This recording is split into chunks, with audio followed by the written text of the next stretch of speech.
Hey guys, welcome back to The Bright Side. Macy here, The Bright Side Girl, and today we are doing my reading wrap up for HIKEATHON. So this is going to be everything I read for HIKEATHON, which was my nature, outdoorsy, woodsy, campy, fitness themed readathon. I had such a great time. I will link all of the reading vlogs down below. I did a reading vlog for every 2 to 3 days where I read all the books I'm getting ready to share with you. And we did a different hike almost every day. We did some HIKEATHON themed activities, so make sure to go and check those out if you haven't already. This is going to be part 1 of my May reading wrap up. Part 2 will be coming very soon for anything that I read outside of HIKEATHON. But this was a 2-week readathon. We had 12 reading badges that we needed to hit, and we hit all 12 of them. I cheated kind of just a little bit, so we'll talk about that in a second. But we're going to go in order per usual from least favorite to favorite. I will list all of the narrators for the audiobooks that I listened to, and we're actually going to start with the graphic novels. So these weren't necessarily my least favorite, but they were a little bit cheating because the last minute on Monday night I was trying to get all of the reading badges. I read Green Eggs and Ham Take a Hike. This is a Dr. Seuss graphic novel by James Kocholka. They kind of continue on the Dr. Seuss stories with different authors, and it was basically Sam I Am like forcing this poor guy to do a hike and eat green eggs and ham in nature. So it was cute, it was little, good for kids. I just needed something really short to hit this reading badge, and I used this book for the Set in Nature badge. I never expect you guys to try and hit all of the reading badges, and you can definitely use one book to hit multiple prompts, but I'm just a little bit of a completionist, and I thought it would be like fun for the reading vlog and the readathon in general to try and hit them all. So that's why I kind of did some last minute things. For Road Trip, which was the bane of my existence this readathon, I did Road Trip to Hell. This was a 24-page graphic novel about a kid that finds out that he is Satan's son and has to go to hell to take over. So it was fine. It was the very beginning of the story. I used it for the road trip badge. We're calling it good. Okay, so moving on to the 2 stars. I only had one, thankfully, that hit this category, and that would be The Lovely and the Lost by Jennifer Lynn Barnes. This was a 2.5 star for me. I am really sad about this because I was so excited about this. Like the last couple years I was trying to get to it. This is a YA standalone, and we are following a teenage girl who got lost in the wilderness when she was young, and she got found by this search and rescue team, and this family took her in and adopted her. She has a lot of PTSD and a lot of wounds from her past. She has a lot of suppressed and blocked memories, so she's not entirely sure like why she was in the woods or how she survived. This family also trains and uses dogs to find people in the woods, and she has a dog of her own that was also found lost like her, and also has some quote-unquote issues like aggression towards other people that aren't her and sensitivities and things, so they're kind of like kindred spirits. When they hear about a different little girl getting lost in the woods, her family and the whole town kind of goes on a search to find her. It was really sad because this had so much to do with dogs. This one just didn't have that good of an atmosphere with the place that it was set in the woods. It was more about the characters and their emotions and the past than it was about the atmosphere and the plot. It was also a lot darker than I expected it to be. The reasons that she was in the woods and how they found her and things like that were just a lot more darker and disturbing. Trigger warning, there is an animal death in here. It was a senior animal, so it was nothing like traumatic, but I just like to warn people because I know some people don't like to read about that at all. It was a very short scene and it wasn't too upsetting, but not the most fun to read about. Also, at the end of this, there was like a lot of plot twists and reveals and kind of crazy things that happened that I felt like didn't fit with the story as a whole. It seemed kind of wild and out there out of nowhere. Since it's a standalone, it just felt very odd. So this one was a 2.5 star for me, and I used this one for Characters on a Journey. All right, now we jump to the 3 stars. We have a lot for this category. Us in Ruins by Rachel Moore. I wanted this one because I was in the mood to read like an archaeology, almost like Mummy Indiana Jones style read. It didn't quite hit that niche for me, but it came really close. This one has just been calling to me since it came out last year. There's this mythical vase of Venus Aureliae that hasn't been seen since 1932, but Margot thinks that she can find it when she goes on a school archaeology field trip to Pompeii. She has something that no one else had. She has the journal of lost teenage explorer Van Keith. Slowly, Margot begins falling in love with the boy who wrote the journal, and then when she finds some shards of the vase and a mysterious and handsome looking statue, things take a twist. As you can see, the boy is basically a statue, magically enchanted, and he comes to life. This one, why it remained in the solid 3-star for me. It just had an extremely young vibe to me, like much younger than a lot of the other YA books I've read, and it had more of a contemporary feel because we're set in a contemporary era. I did like the magical elements and I found it really fun. It was very sassy, very adventurous, very silly. It just had that like younger feel where teenagers are bickering at each other and she's like, oh my god, so what?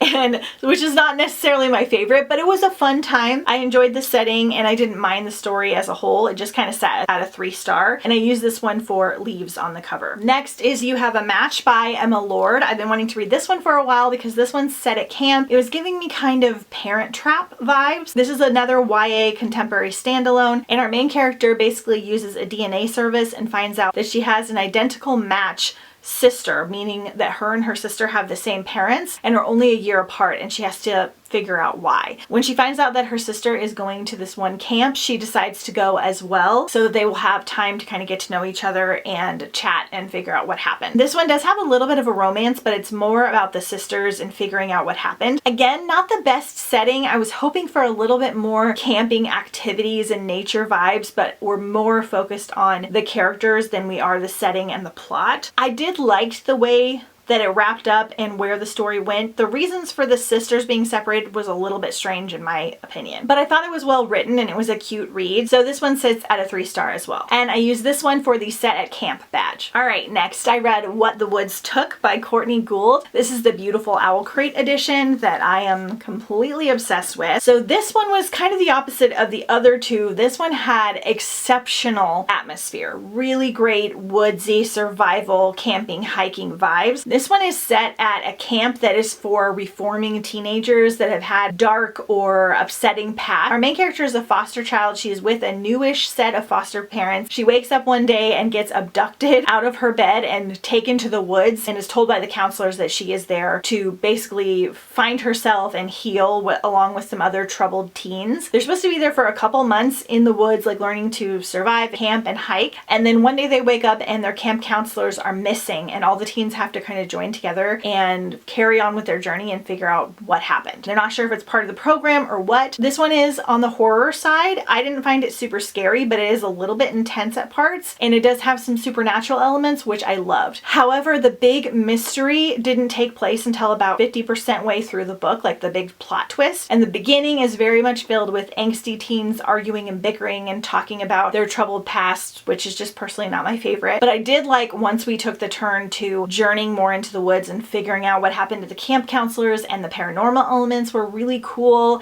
I really liked the way that that was done, and I liked where the characters ended up overall. So this one sat at a 3.5 star for me. I will recommend it to true like nature book lovers because it had such good elements of that. I did feel like it was a little bit on the long side, so that was another thing that kind of knocked it down, but I used this one for the woods in the title reading badge. I physically read Stranded by Melinda Braun. I just loved this with like the muddy shoe and the kids. This one has a similar vibe to What the Woods Took. We are following 4 teenagers and they have signed up for this hiking camping program, not for troubled teens, but just in general. Our main character did lose her sister a few years in the past, and she does have like PTSD and trauma from that she's hoping to overcome. A violent storm hits and knocks out their camp counselor and one of the teens, and the rest of the teens have to go on the journey by themselves to try and survive and find their way out of the wilderness. I loved the atmosphere in this. They are camping and surviving and fishing and hiking the entire time. Again, a lot of bickering teens, which is not my favorite. I understand because the setting is like stressful and things. One of the teens in here is extremely unlikable and very creepy, but it has such a strong like survival nature element, and I really liked where the characters ended up at the end and how the friendships formed and just the arc of the overall story. I thought the ending was pretty good. So this one also sits at a 3.5 for me, and I used this one for the survival reading badge. Next, I read The Guide by Peter Heller. This is an adult standalone. I'm not sure if it's considered a thriller or a mystery. It is definitely mysterious. I wouldn't necessarily call it a thriller because it's not extremely fast-paced. Cover called to me, but I loved the premise of this one. So Kingfisher Lodge is nestled in a canyon on a 1.5 miles of the most pristine water on the planet. It's known by the locals as Billionaire's Mile and is locked behind a heavy gate, sandwiched between barbed wire and a meadow with a sign that reads, "Don't get shot." The resort boasts boutique fishing at its finest, safe from the viruses that have plagued America for years. Kingfisher offers a respite for wealthy clients, and now it promises a second chance for Jack, a return to normalcy normalcy after a young life filled with loss. When he is assigned to guide a well-known singer, his only job is to rig her line, carry her gear, and steer her to the best trout he can find. But then a human scream pierces the night, and Jack soon realizes this idyllic fishing lodge may be merely a cover for a more sinister operation. I had a good time with this one. I really liked that there was a romance. I was not expecting it between Jack and this wealthy singing client that he has. I liked the idea of this like resort off by itself. There are a lot of viruses. There's some COVID and some others that are kind of free in this like quarantined area. They think they're just there to like fish and relax, and then mysterious kind of creepy things kind of come up and they have to kind of figure out why. The atmosphere with this one was decent, not overly strong, but decent because they're out in nature and they're fishing a lot. But I did really like the romance in here. I thought it was really interesting. I liked the character development. The ending got kind of wild and crazy, which was fine. It was kind of fun. Wasn't like completely satisfying, so this one does sit at like a 3.5 for me. This is a fun one though if you want something short and different to check out. And I use this one for the mountains on the cover badge. Okay, next we're jumping to the 4 stars. Next is Wild by Cheryl Strayed. This is a nonfiction memoir about a woman that hiked the Pacific Crest Trail by herself. I've been meaning to read this for forever because it just sounded like the perfect book for HIKEATHON. I was thinking it was going to be a little bit more like Eat, Pray, Love because I know she was going through a divorce as well, but this one was a much heavier read than what I was anticipating. I wound up liking it in the end, but I want to warn people of that. We don't get into the hike until about 1/4 of the way through, and of course we bounce back and forth a lot between her past and the current event. Cheryl had an extremely hard life. There are trigger warnings for several things in here, parental abuse, drug use, cancer, and an animal death, a pretty gruesome animal death, I will let you know. This is the memoir of her life, so I hate to kind of nitpick it a lot, but it was not a light read. It was very, very heavy through a lot of it. I really enjoyed the parts when she was on the trail, to no one's surprise. I learned so much about the Pacific Crest Trail and people that hike a long ways and all the little friendships she made along the way. It was really, really sweet. But it was bouncing back and forth between the hardships of her life, which were very dark and very, very heavy. I just want everybody to know going into this, this is not a light read. It's very, very dark. The movie is the same. It does end in like a hopeful, inspiring way, and I did like it as a whole, but it's not something I think I will ever read again, or I don't think I will ever watch the movie again. If you're a die-hard like hiking, nature, adventure person, I think you would like it, and if you don't mind those heavier topics, do know that the animal death was pretty brutal. Like I skipped over it in the audio and I told Jeff to skip over it in the movie, but I don't think they showed it in the movie. It was just kind of unexpected because you're bouncing back and forth between her being on the trail and things that happened in her life. So I just want everyone to know going in, not an easy read. I still enjoyed it overall. And I used this one for the shoe on the cover badge, and it was a 4-star. A Land So Wide by Erin A. Craig. I actually have an e-arc of this one. It does not come out until September. I recently got back into my NetGalley and requested a handful of arcs this year. This might have been my most anticipated book of the year because I love Erin's writing so much. So this was her adult debut. I have mixed feelings on this book because I absolutely love the atmosphere. That's something that Erin excels in. Her atmosphere, no matter what she decides, is so good. It's always got like a gothic element to it. This one has more of like a gothic, woodsy nature element to it. So we're following Greer, and she lives in this village where they are basically scared to go into the woods. There are these creatures called the Bright Eyes that will kill them, and they are protected by the warding stones that surround their village. There are these stones, and they are not allowed to go past them at a certain time at night, usually around dusk. If they do, these like magical winds will kind of pull them back into the town, and they believe this is what is called the benevolence, which is there to protect them from the Bright Eyes. So they're basically trapped in this town. They can venture further during the day, but not too far, and they've just been warned about things that have happened in their past. So it very much has like the village element to it. If you're familiar with that movie, it's one of my favorite. What I loved about this one, again, is the atmosphere. I really liked Greer. I found her very fascinating to follow and very interesting. I really liked how unique this was. It was one of the most unique books that I have ever read, and I feel like it's something that's going to stick with me for a long time. What I feel like other people are going to struggle with is the beginning part. You are in the village and it takes place and you're learning about the magic of the village and the secrets of the woods and the townspeople and how they survive. This second half is more set in the woods, takes a heavier twist on the romance and the paranormal elements because there's like magical paranormal element. I liked the the whole thing because I love her atmosphere, I love her writing style, and I didn't mind the shift, but I feel like some people are going to feel like it's two separate books. The two halves do feel kind of separate from each other. This one is adult, so it has a little bit more intense scenes, just a hint more of spiciness than her other book, but I felt like it still reads young adult. So here's my thing: if you already love Erin A. Craig's writing style, don't worry, because sometimes I get worried when they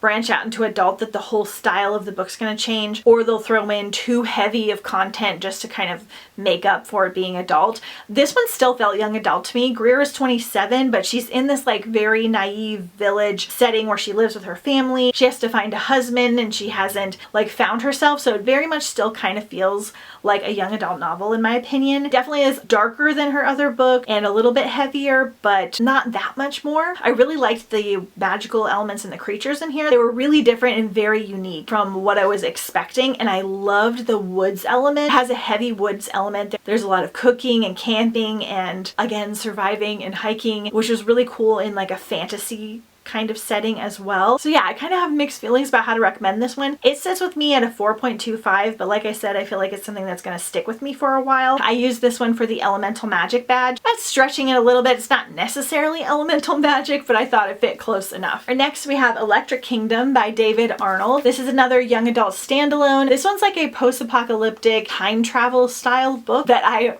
really had a great time with. This is like almost exactly what I want for HIKEATHON. So we have a deadly fly flu in here that sweeps the globe. It leaves a shell of the world that once was. Among the survivors are 18-year-old Nico and her dog on a voyage devised by Nico's father to find a mythical portal, a young artist named Kit raised in an old abandoned cinema, and the enigmatic deliverer who lives life after life in an attempt to put the world back together. So we have some time travel in here. We're following 3 different characters. They're all on their own journey. We're in this post-apocalyptic world with this crazy fly flu, with these man-made flies that will eat human flesh or just any flesh in general. This one gets a little intense, but not too intense. It still feels like an easy read, even though there's some darker subjects in here. I love that there was a dog involved on the journey. Don't worry about the dog. I'm just going to say that as well. I loved how everything tied together and the atmosphere of this one with them hiking and surviving and building friendships. The relationships between the characters were really precious in here, and this book did a really good balance of talking about the characters' past, building the relationships, but also still leaving you fully in the atmosphere and the present plot. I just thought everything was tied so well together. I really liked the narrator for this one. One I'll be recommending for HIKEATHON quite a bit, just at a 4.5 star, but talking about it makes me kind of want to up it. And I used this one for the post-apocalyptic reading badge. Lastly, Small Favors. This one's probably tied with Electric Kingdom. Because I was liking Land So Wide so much, I decided to finally read Small Favors because I hadn't read it yet. This is the only Erin A. Craig book that I hadn't read. This is a young adult standalone, and another reason I picked this one up is that someone informed me that it takes place during all the seasons. So here we have like Indian summer, autumn, so it takes place over the course of a year, talking individually about every season, and the seasons are important. So I did use this one for the seasonal book badge because that's kind of exactly what I think of when I want that style of book. I was hoping to read this one for Randomathon Flowers, but I didn't quite get to it. This one actually has a slightly similar vibe to Land So Wide. In the end, they wound up being super different, but in the beginning, they're very similar. Again, we have this like village,